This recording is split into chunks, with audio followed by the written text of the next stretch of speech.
Mais um deputado mandou. Boa tarde, bom dia e boa noite. Hoje eu comecei ao contrário, bom dia, boa tarde, boa noite. Mas de qualquer forma, eu só quero te dizer o seguinte, eu espero que você tenha tido aí um final de semana, paz, luz e acima de tudo muito equilíbrio, que você tenha conseguido tempo para renovar as energias para essa semana que está começando. Que diga-se de passagem, já está começando bem agitada. Não tem nada a ver e tem. Vocês estão sabendo aí que a bolsa teve que fechar hoje porque teve uma queda brusca, mas isso, mas sei lá na bolsa, mas isso reflete nós aqui, ó, na hora de comprar, de ir no mercado, a coisa fica muito complicada. Mas por falar em final de semana, vou ter que voltar um pouco. Ontem foi comemorado o Dia Internacional da Mulher, uma data linda, bonita, que a gente deve celebrar, mas que eu torço ainda para que a gente não precise celebrar o Dia Internacional da Mulher. Porque se a gente precisa celebrar o Dia Internacional da Mulher, é para nós lembrarmos que tem muitas atrocidades sendo feitas contra as mulheres, que tem muita desigualdade, que a mulher ainda é aquela que trabalha o dia inteiro e chega em casa e ainda tem um terceiro turno, que é cuidar de filho, que é o marido, já que tem que cuidar dele, que eu acho um absurdo um negócio desse. Tem que cuidar do marido, né? Entre aspas. Tem que deixar a casa no ponto, tem que ensinar menino. Ou seja, é muita coisa, é uma carga muito pesada. E ainda tem que ouvir de algumas autoridades, ou de uma autoridade, que deu uma fraquejada, tive 4 filhos, deu uma fraquejada e nasceu uma mulher. Isso é um absurdo. Ou pior, não contratou mulher porque ela é engravida. Sabe? São essas coisas assim que a gente fala, meus pais têm que evoluir muito. E quem está no comando nem se fala, tem que evoluir e muito. Mas com certeza não será coisa para a minha geração e talvez nem para dos meus netos. Mas devagarzinho a gente vai chegando lá. Mas por falar em mulher, tem um assunto muito importante também que eu vou tratar hoje aqui, que é um assunto que não deve sair dos holofotes, tem que continuar, que é a questão da gravidez na adolescência, são a questão das doenças sexualmente transmissíveis. E para falar sobre esses assuntos e outros, eu estou aqui com a doutora Ida Pereira, muito conhecida aqui na cidade pela luta dela para tentar reduzir os índices de gravidez na adolescência aqui em Porto Velho e por outras lutas também. Veio aqui conosco hoje para conversar, para mostrar para você o que é possível e as dificuldades que ela enfrenta nessa batalha. Inclusive até no último final de semana, ou final de semana retrasado, teve um curso aí da associação, da Assogiro, que é a Associação dos Ginecologistas, justamente para tentar preparar esses médicos, essa mão de obra, para atuar em situações como essa. Vamos conversar com ela aqui? Doutora Ida Pereira, muito bem-vinda ao Conexão Rondônia Vivo. Bom dia, né? Bom dia, boa tarde, boa noite.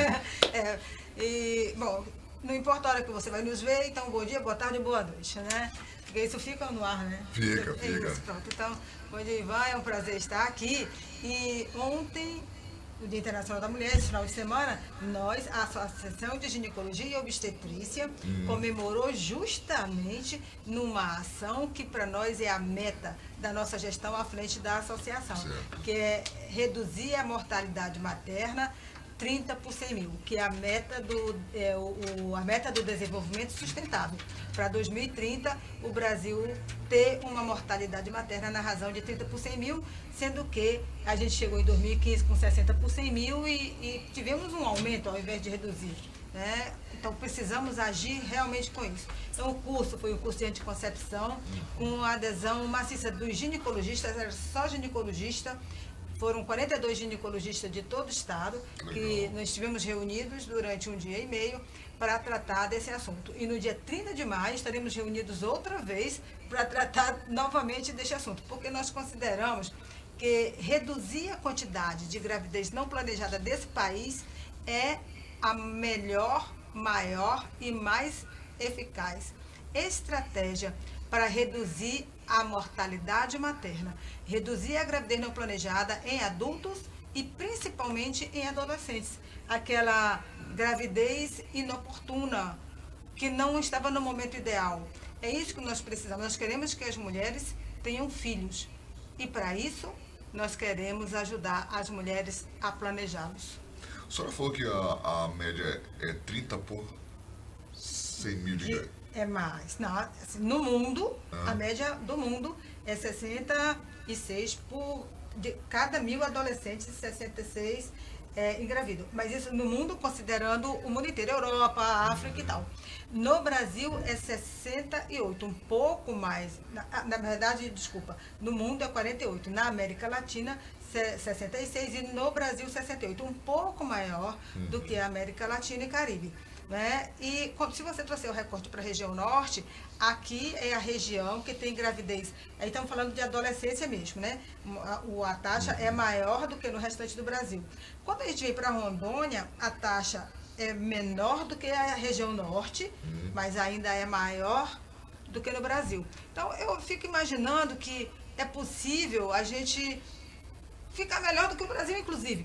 Porque quando a gente fala assim, o exemplo que eu acabei de falar para você, né, do Reino Unido, por exemplo. O Reino Unido vinha se batendo aí com a gravidez na adolescência, por 12 anos conseguiu reduzir um pouco. Eles consideram que é muito lá, né? Era mais ou menos 12 por mil, mas como o resto da Europa, a França, 6 por mil, a Alemanha, 8 por mil, eles achavam que estava alto. Né? E em 2007 eles disponibilizaram em 2007, disponibilizaram o implante subtérmico para todos os adolescentes, para todas as mulheres, tá, né? Mas o foco era adolescente. E reduziram para metade essa taxa em 6 anos.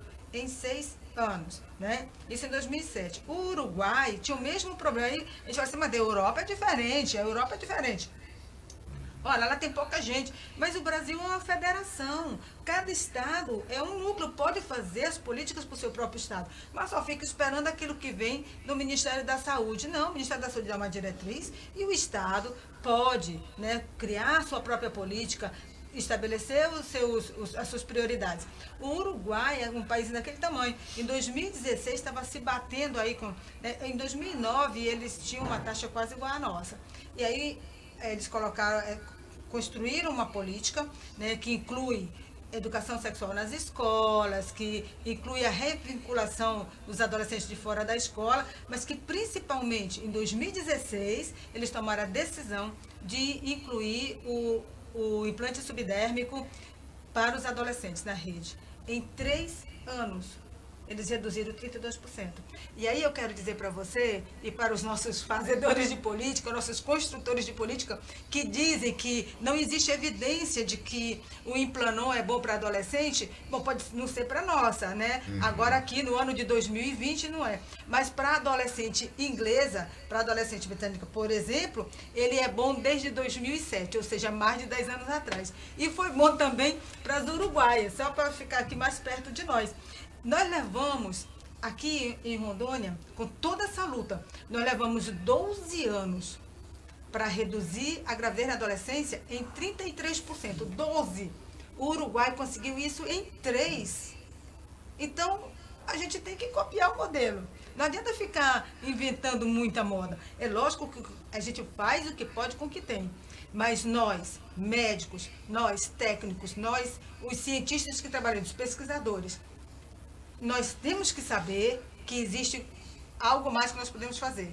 E isso nós contamos para os fazedores de política, porque também, se um fazedor de política, e eu falo isso, fazedor de política, porque não interessa se é hoje, amanhã ou depois, quem foi, quem veio, quem ainda vem, não importa. É aquele que está no momento ocupando um cargo que tem a obrigação de fazer política. Então, eu tenho que contar, porque às vezes ele não é obrigado a saber, não é da área, mas eu digo para ele, eu digo para todo mundo, nós estamos aí, a classe médica, repetindo isso dia após dia. Então, só precisa que os fazedores de política tomem a decisão de, fato, resolver o problema da gravidez não planejada nesse estado. Agora, doutora, a senhora atribui aqui as causas dessa gravidez na adolescência. O que causa isso? Olha, a causa da gravidez na adolescência ela é multifatorial, né? Não é uma causa só, não é só a falta de anticoncepcional. É muito mais do que isso. A gente precisa, principalmente que o adolescente esteja na escola, porque a gente fala, vamos fazer educação na escola? Bacana, mas nós temos um número enorme de adolescentes de 15 a 17 anos no Brasil que deveriam estar no ensino médio que estão fora da escola.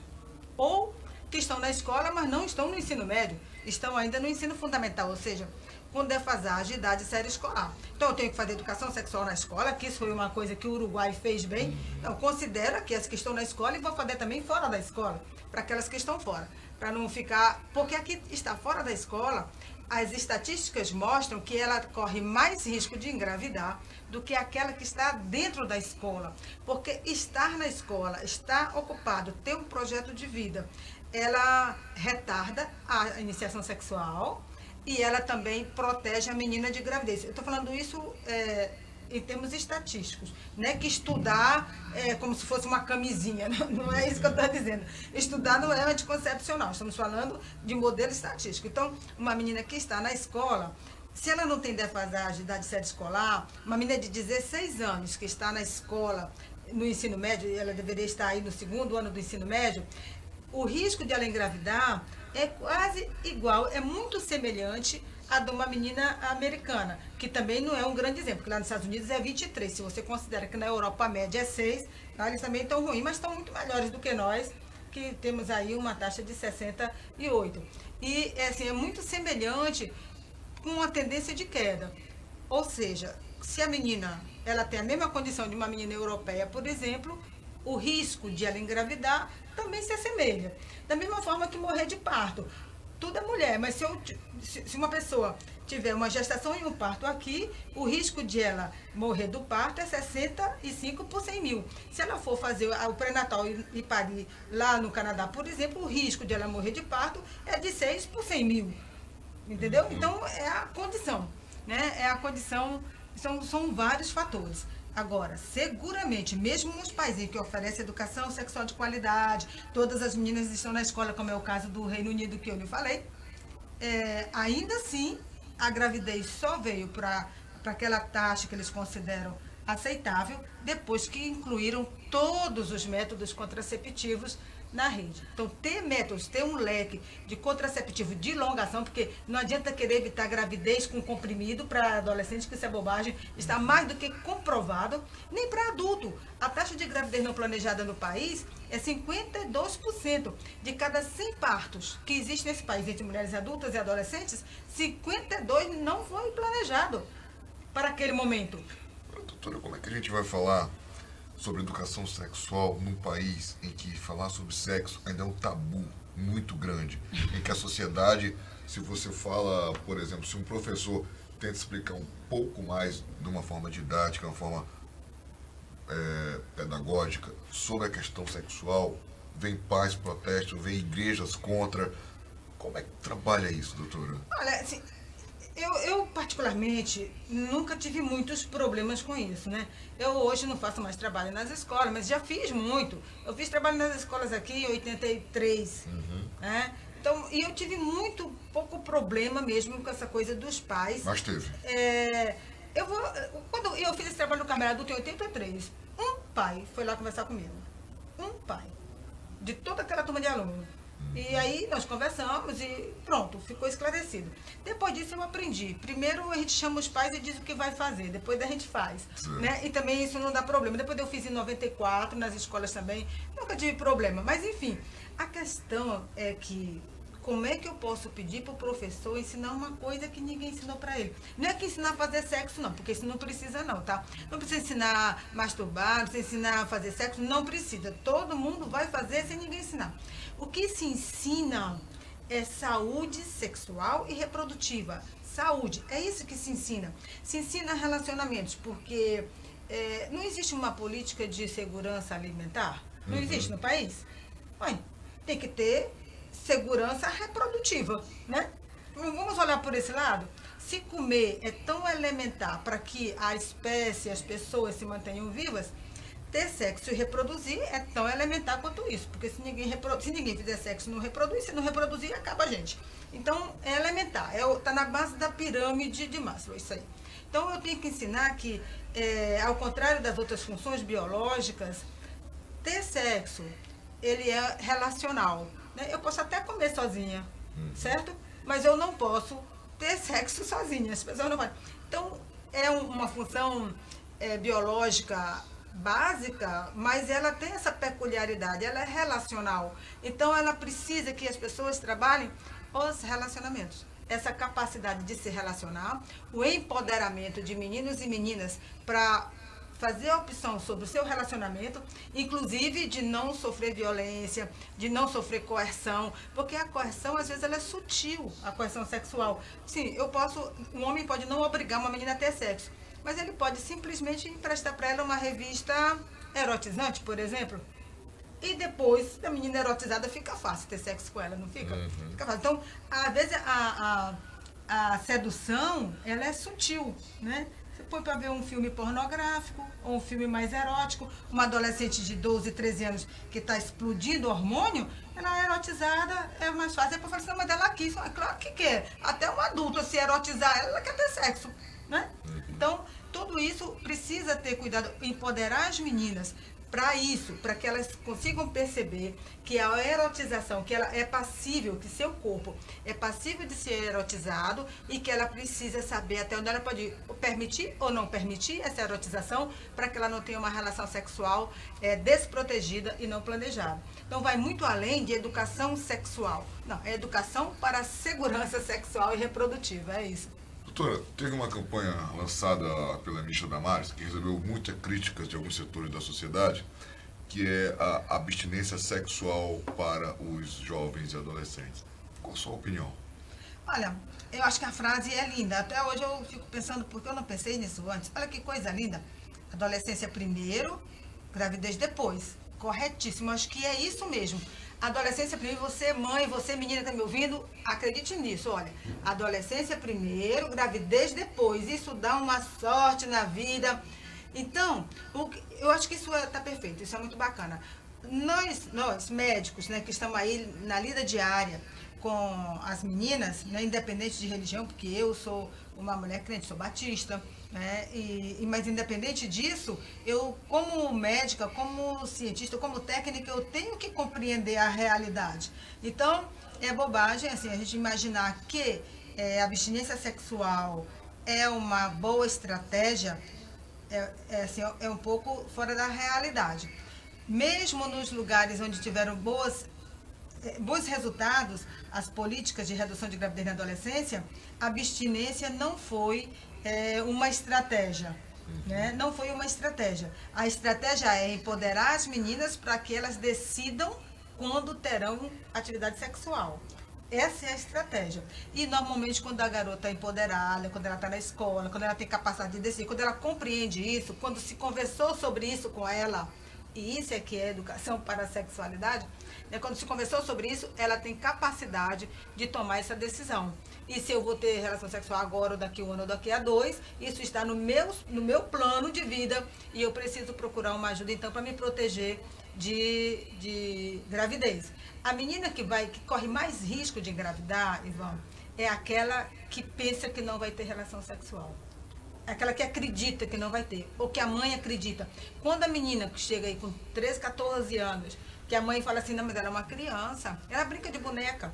Isso para nós, médicos, acende todas as luzes amarelas e vermelhas, porque a gente sabe que aquela menina está em risco. Ela é uma pessoa com capacidade reprodutiva e que a família e ela própria não conseguem compreender isso, não veem isso. Então, essa menina está mais em risco do que aquela menina, não estou dizendo que vai engravidar, estou falando em risco estatístico, do que aquela menina que a família compreende que agora ela está uma menina, é uma adolescente que tem capacidade reprodutiva, que tem hormônios, mas que precisa estar protegida de uma gravidez. Então, isso a gente tem que ter em mente. E as meninas, principalmente. Nós fizemos aquela pesquisa que a gente tem falado muito sobre ela, das meninas, quando a gente pergunta, a sua primeira relação sexual foi planejada ou simplesmente aconteceu? 86%, mais de 80%, quase 90% respondeu. Simplesmente aconteceu. Ora, uma coisa que simplesmente aconteceu, que não estava no plano, ela não se protegeu. Por isso que nós temos tanta grávida adolescente. Mas quer dizer que a menina vai planejar ter relação? Aí, claro, você não planeja tudo? Planeja comprar carro, planeja fazer casa, planeja comprar roupa, planeja com que roupa vai sair no fim de semana. Tudo você planeja, vai sair no fim de semana, meu Deus, é um preparativo para adolescente, então.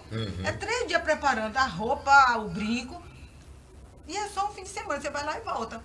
E não planeja a relação sexual, que é uma coisa que pode ter consequência para toda a vida. Né? Planejar não significa, vou planejar, vou já ali transar. Não é disso que você está falando. É planejar quando vai querer fazer. Isso é planejar daqui 1 ano, 2 anos, 3 anos, sei lá, né? Tô namorando, planejo ter relação sexual. Pode ser que aconteça que eu tenha relação sexual daqui 1 mês, 2, 3, 4, 5, 6. Ou pode ser que só tenha depois de casar. Bacana, eu fui num casamento esses dias, bacana. Os dois resolveram casar virgens, casar abstêmicos. Bacana, os dois resolveram. Não significa que vão ser mais ou menos felizes, o casamento dura mais ou menos. Não significa nada disso. Significa apenas que aqueles dois tomaram uma decisão e cumpriram sua decisão. Olha que coisa linda. Da mesma forma que eu já fui em casamento, os dois tinham decidido ter relação sexual, acompanharam comigo no consultório durante 4, 5, até 10 anos, depois casaram e foram viver. Também não significa que vai ser mais ou menos feliz, que dura mais ou menos. Não. Um casamento ter um casamento duradouro não é prévio, é pós-casamento. Decidir continuar casado todos os dias. Cada dia levantar e dizer, vou continuar casado. É assim, quem tem casamento longo sabe disso, né? Paciência, né? É verdade. Determinação, né? Tá certo. O que é o projeto De Novo Não, doutora? Então, E como é que ele é desenvolvido? o projeto De Novo Não, o nome é esse, né? De Novo Não. É assim, gravidez não planejada, de novo não, para você. Uma mãe que já teve uma menina, tem mais de uma filha, mas que uma já teve uma gravidez na adolescência, para aquela outra, de novo não. Para a sociedade toda, nós temos hoje, em Porto Velho, 1.200 meninas por ano têm filhos. Então, a gente tem que ter coragem de olhar para todas as outras e dizer, de novo não, gravidez na adolescência, de novo não para você também. E não apenas isso, dizer, pode vir que eu te ajudo, eu tenho como te ajudar a planejar a tua gravidez. E para aquela que já teve filho, para ela também de novo não. Então, o de novo não é isso. Eu acho que se a gente não teve capacidade de proteger a menina da primeira gravidez, eu acho que a gente tem que ter coragem e tem que ter meios de protegê-la de uma próxima gravidez. Porque, às vezes, para a saúde, né, nós da saúde, o que acontece? Um adolescente, ele não vai na unidade de saúde porque ele não adoece. Adolescente não adoece. Adolescente é cheio de saúde. Então, quando é que ela aparece lá? Grávida. Então, na saúde, é assim que elas chegam, porque, como a gente acabou de dizer, aqui nós não temos o hábito de ir regularmente ao médico se nada dói, se você não sente nada, então para que vai? Diferente dos países da Europa, que, assim, as meninas, as pessoas todas, a população toda tem o hábito, né? Não toda a Europa, né? Porque ali pro lado Mediterrâneo também já não é a mesma coisa. Mas os países escandinavos, por exemplo, as pessoas têm o hábito de ir regularmente ao médico. Então, o médico, o sistema de saúde, como todo, não é o médico, mas o sistema de saúde tem a oportunidade de conversar antes para prevenir doença. Mas daqui nós não temos médicos, as unidades básicas de saúde nem todas têm ginecologista, mas toda maternidade tem. Maternidade tem médico. Então, o de novo não para essas meninas é isso, assim, aqui tem médico. E aqui nós vamos oferecer um método para proteger você da próxima gravidez. E oferece para todo mundo, na maternidade municipal Mãe Esperança, para todas as adolescentes, a norma, né, o critério, pode até ser que um outro não faça, mas é oferecer o DIU pós-parto para todas as mulheres, principalmente para as adolescentes. Então, isso ocorre desde 2006, quando nós implantamos o de novo não. Na verdade, assim, trabalhamos um semestre em 2006, detectamos o problema, no início de 2007 nós iniciamos o de novo não. A oferta de método contraceptivo antes da alta hospitalar. Antes da alta hospitalar, porque é muito difícil uma menina voltar com a consulta de 6 semanas. E não é só a nossa não, não venha dizer que é porque é brasileiro, a menina do norte, não. Mesmo na Europa, mesmo nos Estados Unidos, hoje, todo mundo já sabe disso. É difícil voltar para a consulta de 6 semanas. Então, tem que oferecer o método antes da alta hospitalar. E que métodos eu posso oferecer? Só tem 2. Aliás, 3, né? Mas 2 é a mesma coisa, que é o DIU com cobre, o DIU com progesterona e o implante subdérmico. O que o SUS oferece? Única e exclusivamente o DIU com cobre. Ah, bacana, que legal. Mas já oferece isso, não precisa de mais nada. O DIU de cobre é barato, protege por 10 anos. Para que ainda você quer mais alguma coisa? Não, não sou eu que quero, não. São os estudos que mostram que só um método não resolve. Isso seria a mesma coisa, Ivan, que eu dizer que a partir de hoje, por medidas de economia, porque fica mais barato, vamos fabricar camisas tamanho médio para todo mundo. Daria certo? Não. Seguramente que não. Então é a mesma coisa, eu oferecer um único método e dizer todo mundo tem que se adequar nesse, porque esse é que é barato. Pronto. né? Embora eu nem considere o implante subdérmico caro, porque ele custa R$360 para a rede pública, ele protege a menina por 3 anos, então são R$10 por mês. Será que isso é muito? Um parto custa, em média, no SUS, R$2.900. Então, em 3 anos, eu evito pelo menos uma gravidez. Porque aquelas meninas que tiveram um filho, o risco em qualquer lugar do mundo, se eu não oferecer para ela nada, o risco dela voltar grávida dentro de 1 ano é em torno de 21%. Para ela ter outro filho, ou ter pelo menos 2, em 3 anos esse risco aumenta muito de ter mais um filho. Em todos os lugares, não é só aqui, em qualquer país, né, dos Estados Unidos, África e tal, tirando os países da Europa, onde o serviço comunitário de família, né, funciona mais. Da família. Isso, né, que está mais próximo da menina. Porque aí ele vai até lá e não ela vem até aqui, né? Mas nos países onde isso não acontece, nos Estados Unidos eles fizeram um estudo agora, entre oferecer o Implanon e o DIU para as meninas antes da alta hospitalar e aquelas que optaram por receber o método 6 semanas após o parto. Sabe o que aconteceu? As que receberam o método antes da alta hospitalar, dessas, 2,3% voltou a engravidar em 1 ano. E das outras, 18%. Então, isso não é um problema só da região norte, não. Não venha me dizer que isso aqui é cultural, porque isso não é cultura. Isso não é expressão cultural. Gravidez na adolescência não é expressão cultural. Expressão cultural é outra coisa. Teatro, o boi é uma expressão cultural, enfim, outras coisas. Mas gravidez não. Gravidez é a expressão da cegueira, do descaso, da iniquidade com que nós tratamos os nossos adolescentes. Então, o de novo não tenta, pelo menos parcialmente, corrigir. Né? Exatamente. É uma forma de tentar corrigir o que a gente não conseguiu antes, que seria proteger a menina da primeira gravidez, mas eu estou aqui no hospital, você está aqui comigo, eu posso te ajudar a prevenir a segunda. Tá certo.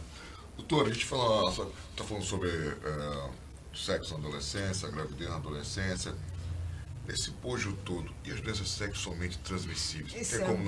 Tem como a gente dissociar não separa, né? A gravidez na adolescência das doenças sexualmente transmissíveis. Não separa, né? É difícil. Não separa, porque é pelo mesmo canal que pega, né? Do mesmo jeito que pega filho, né? Adquire uma IST.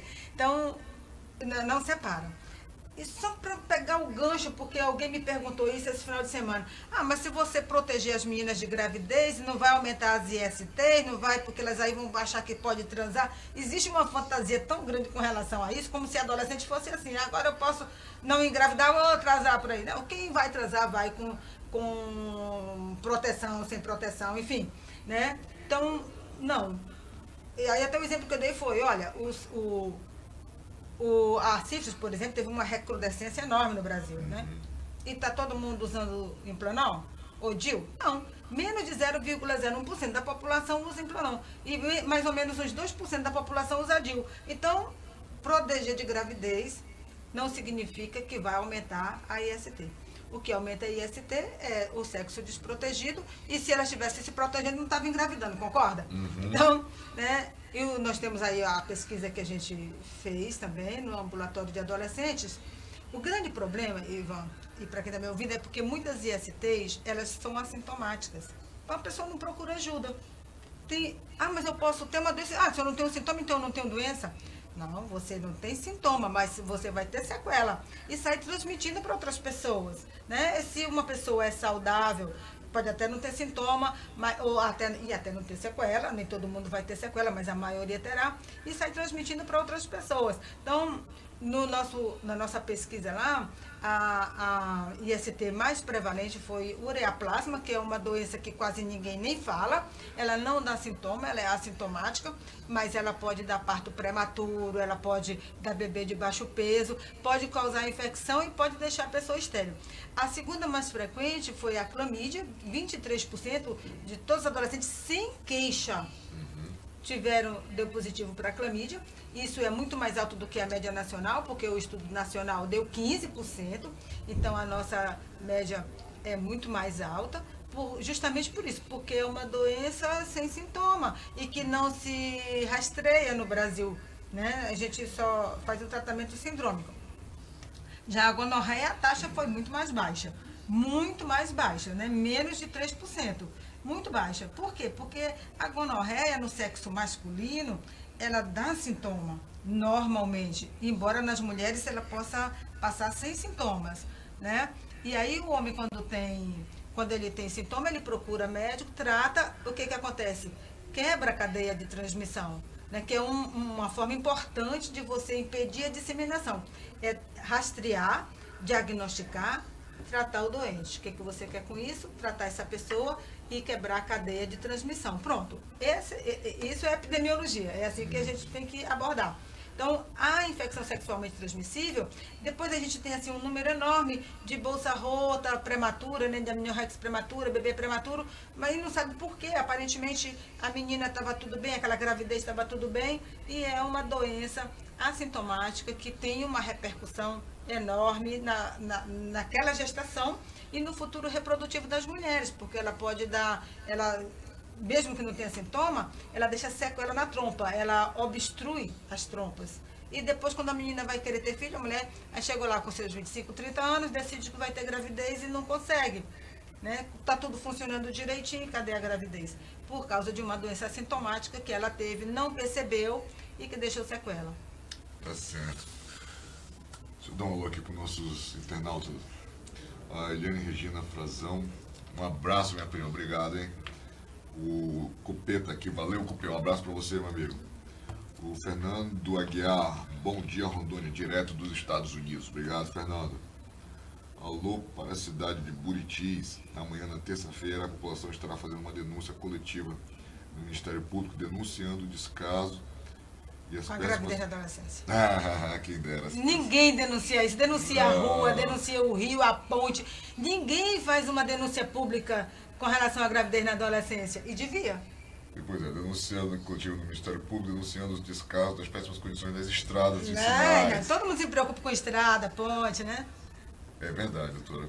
E interessante não é isso. Aqui se preocupa, acho que isso não é importante, a gravidez na adolescência, mas eu particularmente faço uma ligação direta entre gravidez na adolescência, muitas crianças nascendo e marginalidade na idade adulta.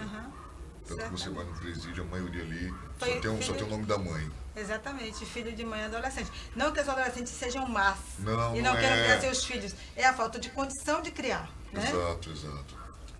A Adelaide Lino Silva também está assistindo. Falando aqui que o Fernando Santos está lembrando de Buritis. O Reinaldo Calbelli também está dando um alô aqui. Um abraço para vocês, muito obrigado. Doutora, nosso tempo estourou. Eu queria que a senhora... Verdade! Saber suas considerações finais. O pessoal do esporte está aí, inclusive. Nós conseguimos cumprir hoje a agenda, né? Que a gente às vezes emenda por um assunto e nunca acaba. É porque esse assunto realmente, ele é muito palpitante e as pessoas não se importam. Você vê assim, muita gente entrou em contato, ninguém para falar nisso. Aí a gente se preocupa com a rua, que é importante, lógico, né? Não ter saneamento básico é super importante. A falta de ambulância. Ambulância, a ponte, cheia. Tudo, a UPA. Mas o que a gente tenta fazer, nós, né, que pesquisamos e que estudamos, nós médicos, é mostrar para as pessoas que o ser humano, ele tem que ser uma prioridade maior do que a ponte, do que o saneamento. A pessoa, é lógico que o saneamento é para a pessoa, mas a gravidez, ela tem que ser encarada como um evento social. Ele é da sociedade, é de todo mundo. Cada criança que nasce, ela tem uma repercussão em toda a sociedade, toda. Não, meu filho eu criei bacana, o do vizinho ele que se vire. Você está equivocado, meu amigo, minha amiga, meu amigo ou meu político, fazedor de política. Não basta você criar bem o seu. Nós precisamos que pelo menos 90% das crianças nascidas desse país concluam o ensino médio, senão esse país não prosperará. Muito obrigado, doutora, pela sua participação. Acho que as suas observações são pertinentes, porque a gente não pode pensar em gravidez, adolescente grávida, sem pensar nas consequências negativas de tudo. Mas um bebê é sempre uma alegria. Antes de você falar que está grávida, falar que está com alguma doença incurável, por exemplo, né? Mas um bebê não planejado para um adolescente é queimar etapas da vida. Queimar etapas da vida dela e do bebê, né? Dela e do bebê, até porque ela podia estar botando energia para melhorar a formação. Aliás, a mulher, quanto mais estuda, menos filho ela tem, né? Essa é a verdade. E, Mas capacidade de se proteger, né? exatamente. Mas, enfim, eu espero que essa conversa de hoje, pelo menos, alerte as pessoas a pensar um pouco mais sobre isso. Acho que a gente tem que falar isso toda semana. Não, essa pauta não pode cair. Não pode. Essa ponte não pode cair. Aliás, essa ponte já caiu. Eu quero que as pessoas se ocupem com isso também, né? Olha, essa ponte para o futuro está sendo destruída. Precisamos de uma ação pública. Como é que chamou o nome aí? A denúncia pública. Ah, é uma denúncia do Ministério Público, Pronto, de uma falta de estrada em Buriti. Isso, porque a ponte para o futuro, ela é destruída cada vez que uma adolescente engravida sem planejamento. Eu digo que, para nós, os meios de comunicação, essa pauta não deve cair também. Muito bem. Doutora, obrigado. Muito obrigada pela Eu que lhe oportunidade. agradeço.